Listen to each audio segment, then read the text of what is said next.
there's probably a better way to articulate it. I'm just not doing a good job of it. But you're absolutely correct. Yeah, indeed. Hold on for a second.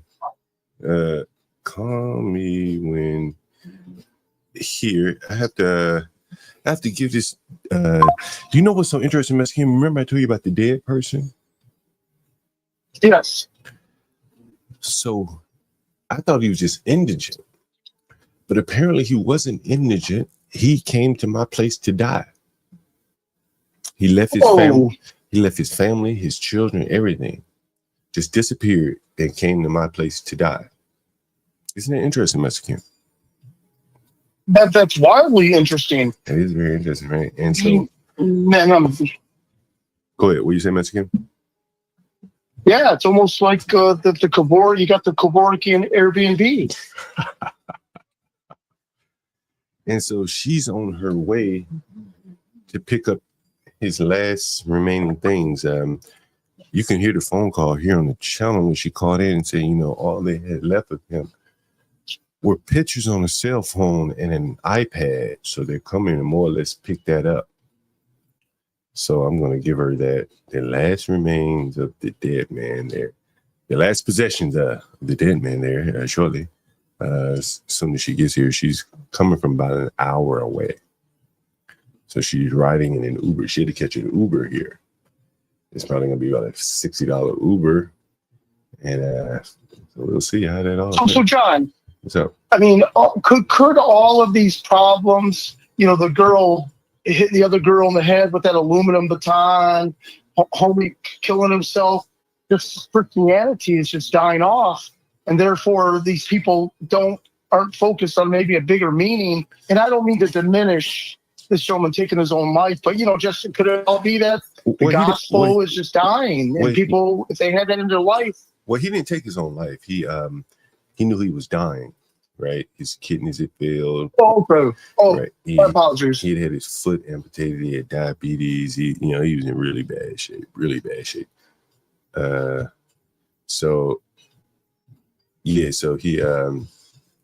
just kind of gave it up, you know, Mexican, just kind of gave it up there. Yeah. Okay. Yeah, my apologies. Again, I need to catch up on your episodes. Yeah. So, yeah. Very sad situation. Very sad situation. So she's on her way. Oh, so Mexican, I got this guy. Should I put the guy out or what? He's behind on his rent. He works for basically a black law firm that's not paying him. He seems to be kind of lazy. He's a disbarred lawyer. Should I put him out or what, Mexican?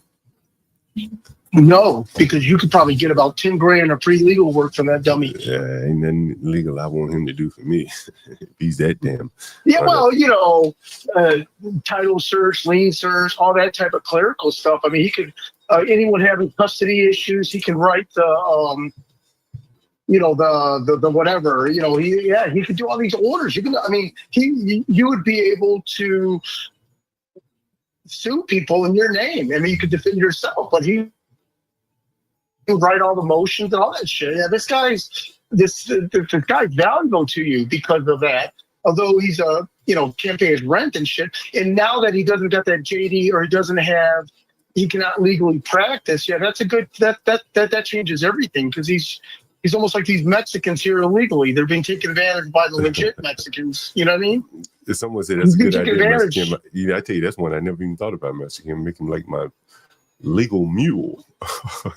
Yeah, that's exactly right. Because make no mistake about it, that in fact, he's probably better now at law than when he had the license because he's doing work for other lawyers that aren't going to accept garbage. Oh, yeah. I ain't thinking.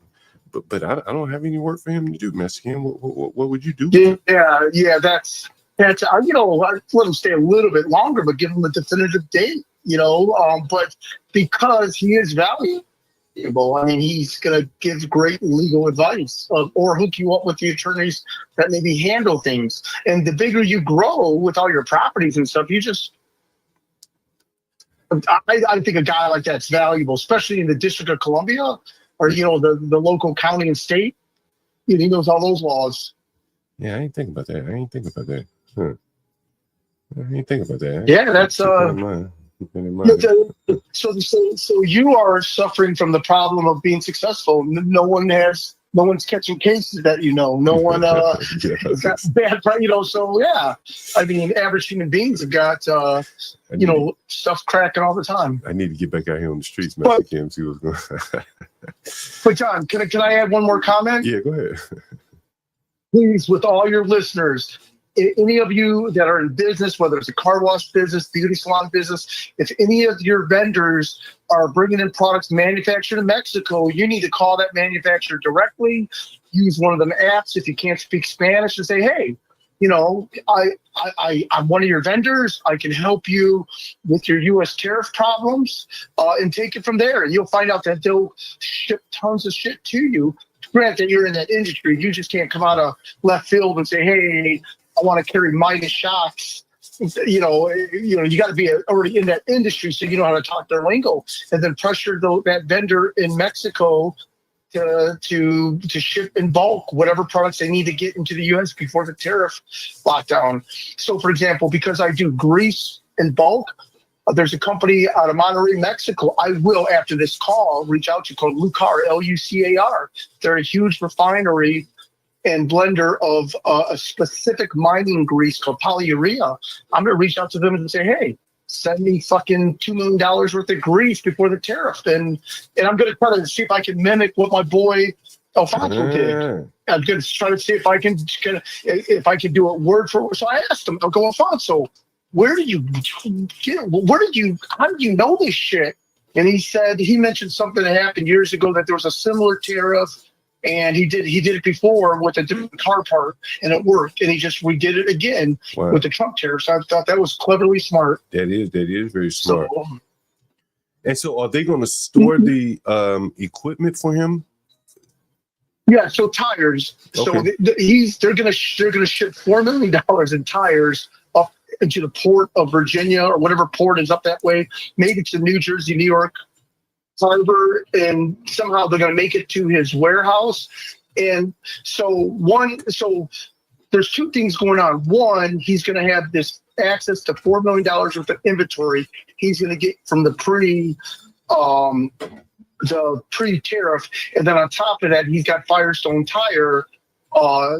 He's doing a joint venture with Firestone Tire is what he's doing, and he's taking advantage of the tariffs. And he's getting Firestone Tire to make him a master distributor of the nation, in addition to the existing distributor. So it's like he's forcing them to crown him a king in the tire industry, just by the nature of having $4 million of inventory set. Normal human beings have $4 million, you got to pay for that inventory to sit, right? So whereas he's got, although it's Firestone Tire's inventory, he's got their inventory sitting at his place. It's and if he were smart, he would, try to leverage that inventory to the bank, although he doesn't own that inventory. So I'm being silly. I'm actually kidding right now. That's banking fraud. But let me ask you this question, though, Mr. Kim. What about, don't tires rot? You know what? I think that those are tires that are exposed to the elements, that are actually on a vehicle with sitting in place, right? These are uninflated brand new tires sitting in sacks in a warehouse. I see. So they're brand new. And he because he has a wholesale distribution. Oh, and that's a Firestone problem, by the way. These are Firestone tires. So if any damage or anything happens during storing and shipping, that's on them. Oh, wait a minute. So he gets to draw down off of them. Yes, that's right. You're right. This is a very simple concept. I just did a horrible job explaining it. Yes, he gets to draw down on their inventory without, and then obviously if he sells 50 grand in tires, he's got to pay them, right? But so yeah, that's exactly right. He gets to draw down on their inventory and be their national distributor. And this is all triggered to beat the January 2nd tariff. And they're all moving quick, and because they're moving quick, obviously Firestone's probably making some mistakes, right? Yeah. And so you get to take advantage of the rush, I guess, is probably the better way to say it. Yeah. Damn, that is pretty slick. Yeah, that was pretty. Yeah, I'm absolutely stunned. This dude isn't even a high school. Yeah, he took his GED and stuff. Grew up poor in the Dallas market. I'm just stunned. But again, he's always done car parts and truck parts and tires, so this is nothing new. Wow, damn. So what else is going on in the business? So, as a master salesman, are you now able, the national salesman, are you now able to do this? Okay, so let me tell you how I got wind of this, because I've done a big deal with one of my boy Alfonso's customers, and they hit the pause button out of nowhere. They just aren't returning my calls, and Alfonso called me. He's like, Mike, this is what's going on. Because of this tariff, he's doing it in conjunction with what I thought was going to be my new customer. You know what I mean? Mm-hmm. And so my new customer's kind of dissing me because he's turned on to this whole Firestone deal. You know what I mean? So I got kicked to the curb because of a better deal, and a more pressing deal is lingering right out front. And I was like, okay, well, thank you for telling me. How do I get involved in this shit? Yeah. So I got dissed because my new customer's attention has been redirected towards Firestone, understandably, right? Yeah. Hey, Mexican, what's it like being the national sales director of a large company like that? So it's good. I mean, the money's great, but I mean, right now I'm in Lexington, Kentucky, going to visit a crane manufacturer, and I have to be smarter and I guess more talented than I actually am. I have to appear to be more sophisticated than I am. Is probably the better way to say it. It's funny. It's kind of weird. I'm traveling a lot more. So, for example, since January 1st till now, I've stayed in 47 Marriotts, or 47 nights in Marriotts. Really? So from January till today, that's a lot. Yeah, that is 47 hotel nights. Yeah, you know what I mean? Normally Hilton's my jam, and I was a diamond platinum with them, but I switched over to Marriott because my wife and kids like Marriott's better for some reason. I don't know. Hilton food is better. And I started from like zero, and bam, 47. I'm already got their little, whatever that platinum elite is, which is funny. For some listeners, they probably have always been platinum elite. But to answer your question, a lot more pressure, because if I'm not bringing home the bacon, I'm sure that they'll just fire me immediately. You know what I mean? So it's like that good pressure, I guess. So before this, you were the regional director? Yeah. So before that, I was regional. I took care of Georgia, Florida, Alabama, and the Caribbean, which is great. I spent a lot of time in the Caribbean. But people need to know the way manufacturers think is you got to make it in the United States. If you can't do volume in the United States, don't be thinking about China or the Caribbean or Mexico, because the volume in the US dollar is here in the States. This is where the money is, for lack of a better word. The people that get their ass kicked and create a product, but yet the only way they can find success is going to Brazil or Mexico or the Caribbean or, Germany. That just shows you that you first gotta have, you gotta be you have to be on blast here in the States first. I'm saying a very general comment, by the way. So if you're coming up with a barbecue sauce, you need to dominate the U.S. market first. Don't take you and your whack-ass barbecue sauce to Germany because you can't resonate with American consumers. You need to, because the U.S. market the volume is so high and the success is so high, I guess is probably the better way to articulate it. So if you meet people that say, hey, I do glue or I do adhesive tape, but I really just sell to like Finland or Germany, it's like, because they can't handle the heat in the United States. So they had to cowardly go to another market. That's what I've been led to believe. I could be wrong, though. Oh, that's interesting. That's very interesting. What was I going to tell you, Master Kim? So that's how you get around the tariffs. How do you think Trump is going to be on the economy from your standpoint, the oil industry? You know what? This is so if you look at the street prices, gasoline and diesel is already coming down. Oh, really? Right? So if you go look at so there's a website called gasbuddy.com, and that's a very good website, okay? Because it gives you regional prices, state prices, but also shows the state taxes that are different. So if you live on the Alabama-Georgia line, or you live, you need to check and see which state has. I mean, this is common knowledge of people that live in those border areas. They know that, hey, I need to go across the state to fill up on gas or diesel. But it's a very good barometer because it shows what the average prices are. So prices in gas and diesel are dropping dramatically, which stimulates the economy. The problem I have with Trump is he's doing too much in too little of a time, and it's causing a lot of Americans to be confused with what the fuck is going on. At least that's my perspective. So you think he should slow down? He needs to slow down to let some of these things catch up. Right. I just think he's doing too much, not necessarily with the economy, but with everything. I think he's doing way, or hood people say, hey, you doing too much, right? Yeah. Trump is doing too much. He needs to slow it down a bit so that a lot of these other things can kind of catch up, I guess. What have you taken exception to what he's done so far? So, for example, I think by the laying off of a lot of federal employees, I don't know if that's good or bad, but I know if I were a federal employee, I'd be concerned about, obviously, so I think that needs to slow down a little bit. I mean, I can understand reforming. Are you concerned about your job? No, not at all. But does that make you said earlier that if you don't perform, you're out of there. So doesn't that make you perform? Okay. So good.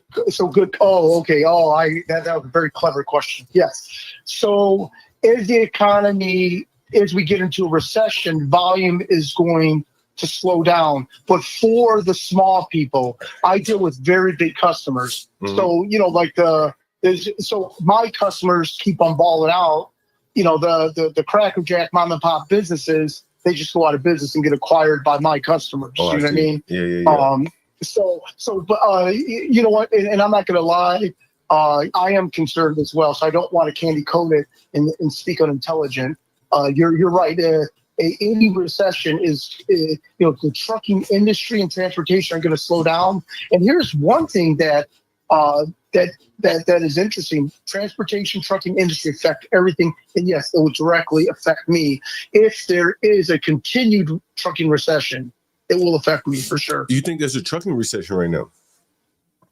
Well, there's been a trucking recession for the last 3 years, but it's supposed to stop once diesel prices have come down, which the diesel prices have come down. But now because of the tariffs, that's going to create a new trucking recession. Isn't that weird? Yeah, it's crazy, It is. And but this is part of the growing pains of the nation, that we're going to experience sleepless nights to get to where we want to be, and that's just being a realist. The problem is, as Americans, we don't want to feel it. Just like if I owe someone money, I don't mind paying them back. And you've heard the term, as long as I don't have to feel it, right? I'd rather pay you back instead of $1,000 a month. Can I pay you $180 a month?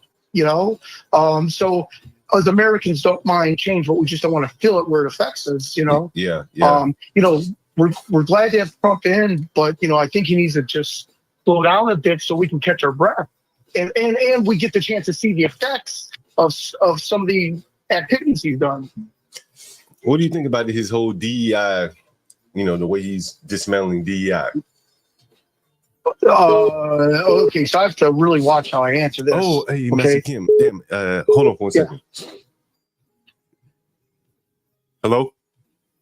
Hey, we're pulling up into the street now. Okay, I'll meet you in the front. Okay. All right.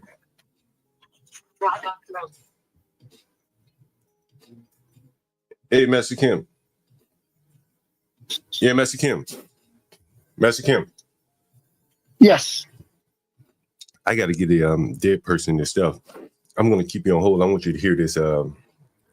Give me 1 minute. I'm going to finish this joint and then go get her stuff. But yeah, this should be interesting. I'm not sure how much she's going to say. But hopefully we'll be on Bluetooth so you'll be able to hear it, guys. If not, we'll recap it to you when I get back. I just got to go get the stuff and give it to them. Oh, yeah. Just finishing up this joint. She have to wait. Everybody's got to wait till I get ready to do that. Until I ready to make a move, Master Kim. Don't rush for anyone. Yeah, Master Kim, I was saying, what was I saying? Oh, I got a young man. He was a tenant of mine, and he's what's I about to say? He's a mechanic at the Air Force Base, not far from where you came over here to. And so Yes. I'm thinking about putting him in the garage over there at the other house that you passed by, and letting him work out a mechanic shop over there on the other side of the garage where my finished carpenter is on the other side. Yeah, that's smart. Yeah, the guy said he's a very good diesel mechanic and everything. Yeah. Mm-hmm. You know, there's a shortage of diesel mechanics too. Yeah. Hey, HB, I gotta go get his dead man and stuff. I'm just finishing his joint. Okay, yeah. okay. I'm gonna try to keep it on Bluetooth so y'all can hear. We got Master Kim on the line right here. Master Kim, salute, man. What up, though? Hey, Master Kim. Man. Let me go get this shit. Man, I wanted that backpack, man, but John got to give it back to the family, man. Got two of them. Hey, John getting soft on us, man. I wanted that dead nigga paraphernalia, man. I wanted it. John getting soft on us. Let me go get this shit. Go ahead, Master Kim. I can hear you. You know, I did do a respectful Dayton family line from Flint, Michigan. I said, for Flint Town. That's right, for Flint Town. You know that a lot of people don't understand that one-liner, don't hate the player, hate the game. That term is from Dayton family from Flint, Michigan. Is that weird? That people don't realize that whole term, don't hate the player, hate the game, came from Shoestring, Ira Dorsey with Dayton family. Man, a lot of stuff came from Michigan, honestly, though, man. They, they stole. It is what it is, man. It's just in our, what happened? In our nature.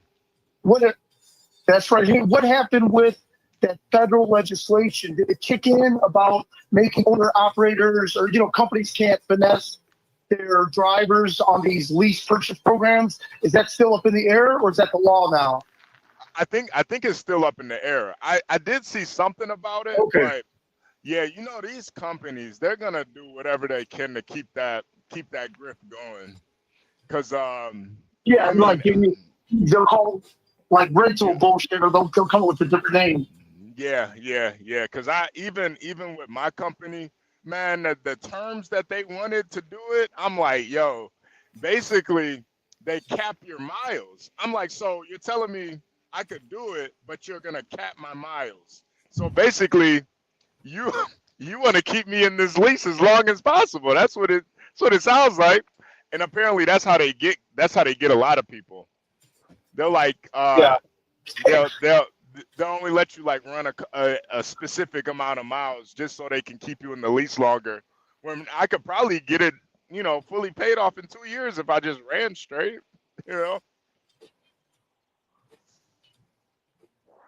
So I don't know, man. Hopefully,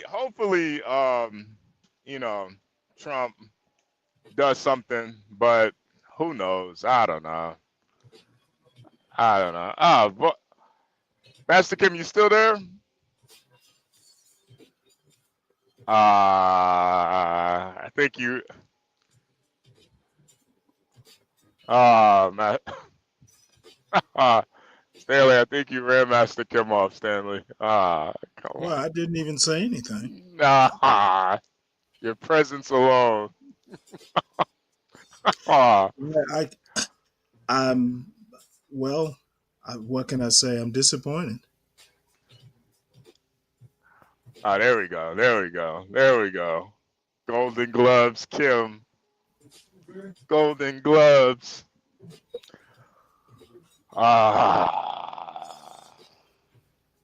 Yeah, Stanley. I'm sure he'll call back. Yeah. He'll call back. You almost got me, Stanley. About what? That Master Kim only got a CDL for clout. You almost had me, man. Oh, what? You thought I was kidding? Well, I thought you were just being, your usual smug self. But Well, no. I mean, why on earth would a man his age? I mean, you'll do anything you have to do in an emergency, of course. right. Yeah, That's but the whole point. maybe That's I the just don't get as impressed as you do with with stuff like that. it's not impressive. It's more so he knows how to drive 18 wheelers. Okay, again, I don't get as impressed as you and John. So, It's not about being impressed, well, Stanley. It's no, about you don't have to. Don't get all defensive. I didn't mean anything by it. it's not about being impressed. It's about always having another trick up your sleeve just in Okay, case, you dude, know. you're talking to a 60-year-old. I know what's up, and I stand by my statement. Not everybody served Same this motherfucker country. who wants to come up and box in Atlanta. That's the same. That's the same Yeah, dude. That's yeah. that was ridiculous. A lot of things are ridiculous. My only statement, and I mean nothing by it. I'm not as easily impressed. Well, Stanley, I mean, listen, I told you not to box Master Kim because he'd box your ears off. So I Like I was saved you. never like. Well, let me tell you how long I thought about it. Is it possible to do negative time? Stanley, come on, man. You were trying to fight him. I had to hold you back. I didn't Yeah, want you to get I didn't want you to yeah, get crippled. I yeah. I'm gonna saved you. go. You know what? You are absolutely right. In my age and state, me going and fighting someone who's already pissed off and has a vendetta, Yeah. believe me, if I thought I could win, I would. Oh,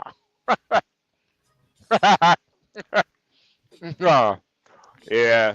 You're saying that now. I would have said it then. I have no intentions. Apparently he thought I was in desperate need of whatever the money he was offering. Dude, you know what? I don't want to have to spend that money on hospital bills. Let, let's just a mad Chinaman, with a vendetta. That's just going to be our version of a race war. He's Let's- Korean, Stanley. He's Korean. yeah, Come I on, know man. what he is. I saved your life, Stanley. Come on. You know what? And I will ever be in debt to you. Oh, I appreciate that. I'll give you a cut of my reparations check. Don't do that. You deserve that, Stanley.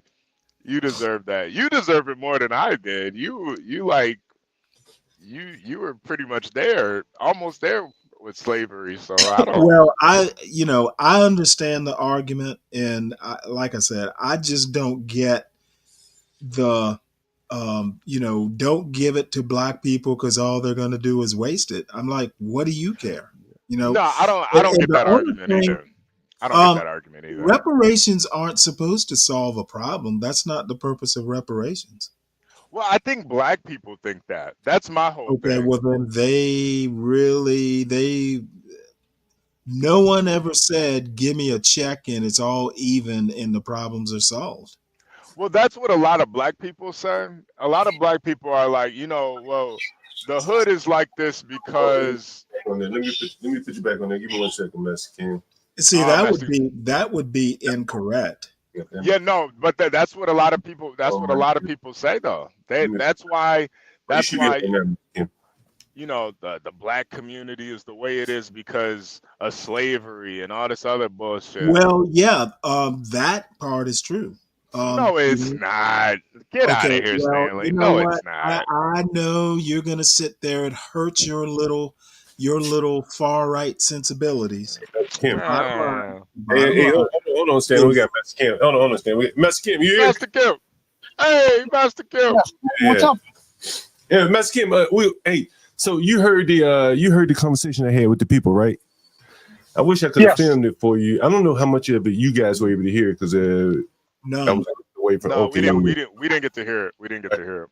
Damn, that fucking vinegar's on my hand. Anyway, so there's a young lady, nice looking lady. She has cancer, or just had cancer. I think she said what did she say, immunocompromised, Master Kim, and Yes. so she's there with her brother, and they came to pick up. That was her brother. So that was his sister. No, that was his girlfriend, significant other, or whatever. Oh, okay. And so she was there with him, and her brother pick up his things. I guess he had his music in his phone. He made music. What else did he say, Mr. Kim? He's very sick. So on and so forth. Yeah, it's a sad story. Yeah. And it sounded like by him losing his insurance, that was the beginning of the end. Oh yeah. And remember, he talked about that on the stream. Remember when he said he moved to DC to get his the free healthcare? Remember that? Yeah. Damn. Fucking amazing, bro. Wow. Amazing. Damn. So she didn't know. He just left. He just upped and left her, and she didn't know anything. She didn't know anything. She said she knew where he was, but she didn't. I guess she didn't want to bother him. He wanted to be, left alone to pass away, something like that. So, damn, he said that to her. She knew it. You know what I mean? And he hadn't talked to his father in 15 years, and so his father, wanted whatever possession that he left behind, his kind of memories. You know what I'm saying? Wow. Yeah. Damn. Yeah. That's Kim. You heard it. Damn, man. Give me 1 second.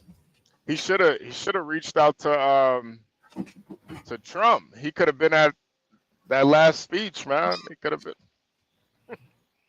been out there,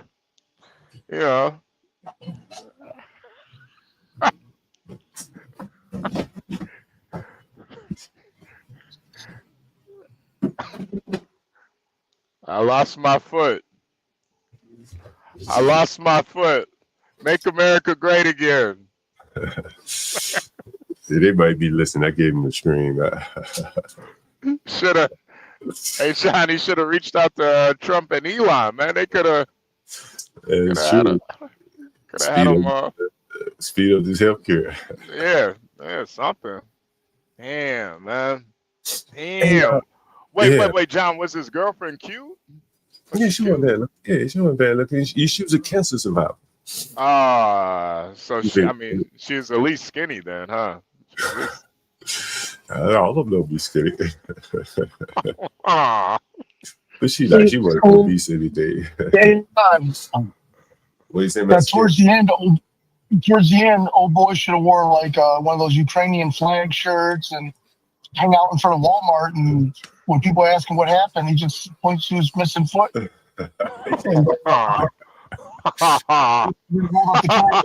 Then hold up the cash. That's what his sympathy is these days. Unfortunately, he would have got more money saying he went over and fought for Ukraine than he was an American veteran out there begging for money. Nah, that's true. Yeah, that is true. That is amazing, though, in a way. Damn, John. I wish we could have heard some of his music, man. Oh yeah, man. I'll call her back, tell her to send us some of his music. Yeah, I love listening to dead rappers, man. So that. Oh man, hey, here you go. So he left some weed behind. You about to smoke that shit, John? Yeah, she like, he kept it weed right there. And then we about to go smoke this. They smoke a little that took.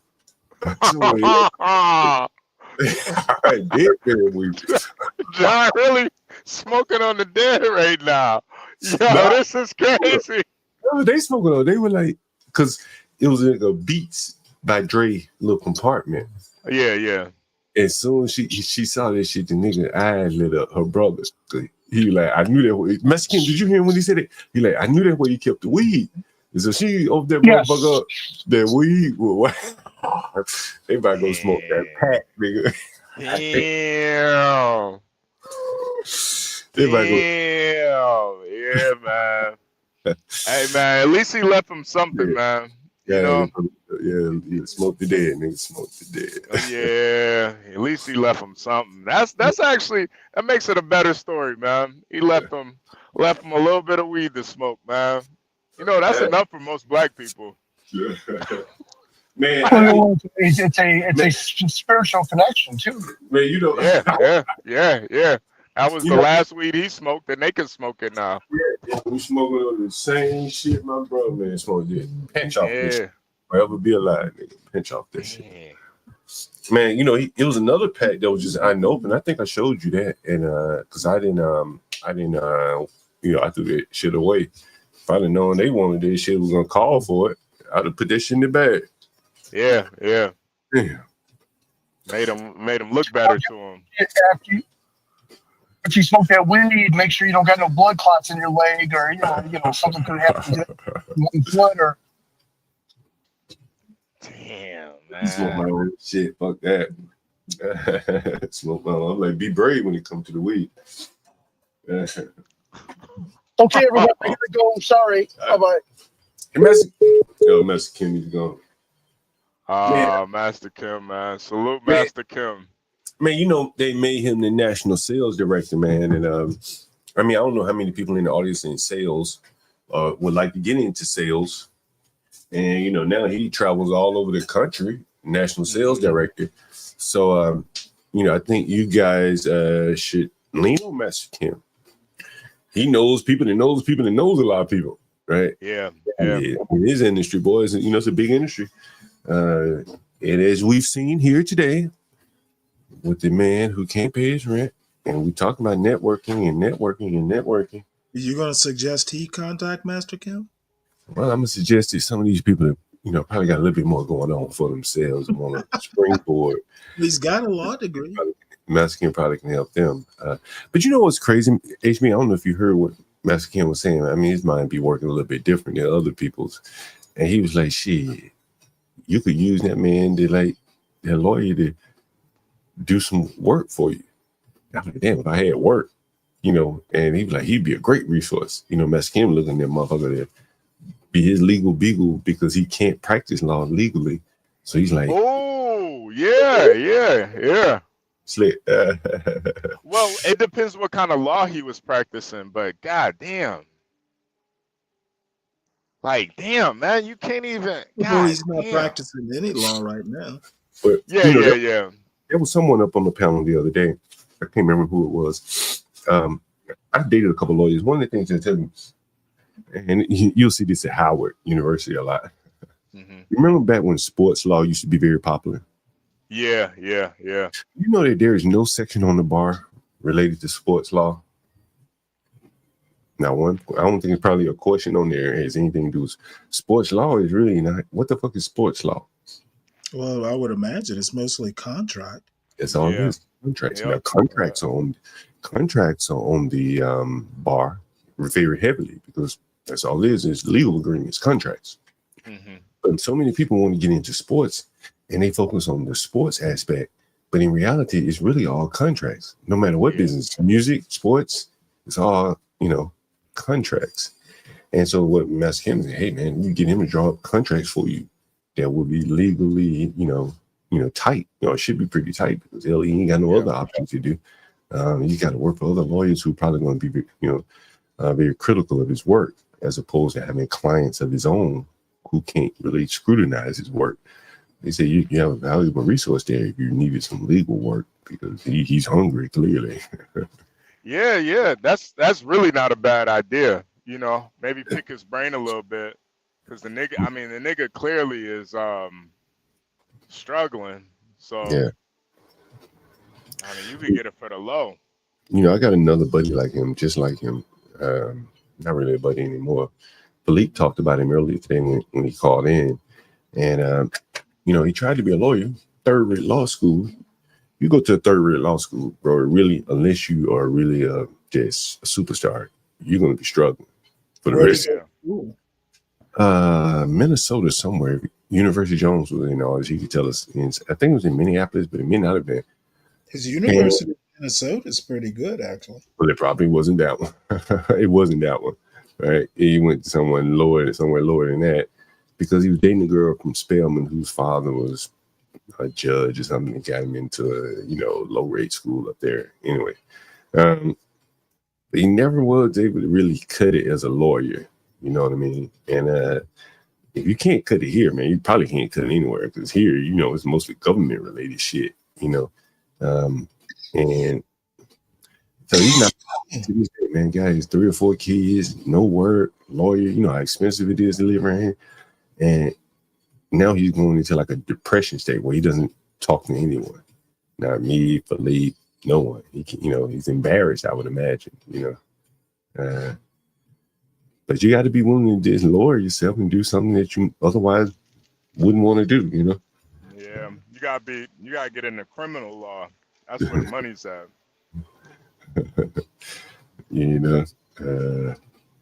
Yeah, but I imagine you got to be pretty damn, there are probably a lot of them. You got to, to get up in the money, you got to really be good at it, and really it's about catching a break. The client is someone who's notorious or infamous, a drug dealer or somebody, where you're getting in the news,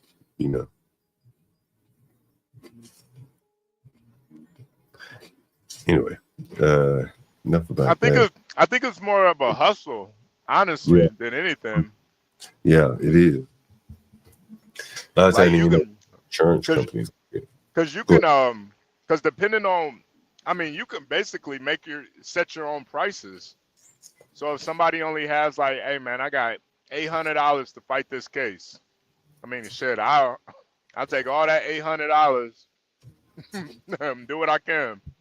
Yeah, like bro, I think you should plea. I think you should just take a plea, bro. Yeah, right. My legal advice is just take a plea, man. Just take that 2 to 3, man. You'll be all right. I do that shit all day. You'll be back out, man. Sure, you have videos of how nice it is in prison. Playing in your office, like, ain't that bad, bro. Yeah, right. Just tell niggas it ain't that bad. Yeah. Hey, 2 years, nigga. You got money on your books, nigga. You be good. Man, just snitch on somebody, man. Can you snitch on somebody? Can you tell on somebody? Oh, HB, I got to show you this, bro. I got to show you this, bro. Oh shit. Bro, before I get into this, I heard Charleston White going insane on G Dollar Sign, Lil Ronnie. Yeah. And all I was thinking about was, this is how I really felt, but I couldn't say it. I ain't want to say it. You know what I'm saying? I really didn't. Yeah. I was just like, fucking, why? You know what I'm saying? But you leave it to other people to say it sometimes. And I'm looking for a video, HB. I gotta show you this shit. HB. Yeah, usually Charleston White says what your heart feels about shit. He can really just lay it out there. And he actually knew all of them involved since they were in middle school. Yeah. He knew all of them. That's where he grew up at in Fort Worth. Yeah. So he know it better than I do. Yeah. And I'm gonna leave it up to him to comment on that shit. But when I saw it, I was like, yeah, I get where you're coming from. You know what I mean? I get where you're coming from. So here it is, HB. This was like the day before the birthday or the day of the birthday, HB. Mm-hmm. If you don't talk on camera, I ain't doing nothing for you. I ain't buying no toys. I ain't getting you no swimming pool, nothing. So you gotta talk to the camera. Hi. You gotta let them know this big thing. Let them know you just turned 5. I'm 5. You hear me? You heard me, HB? He said, let them know you just turned 5. Damn. So this is the day before. Damn. The day of. If you don't talk on camera, I ain't doing nothing for you. I ain't buying no toys. I ain't getting you no swimming pool, nothing. So you gotta talk to the camera. Hi. You gotta let them know this big thing. Let them know you just turned 5.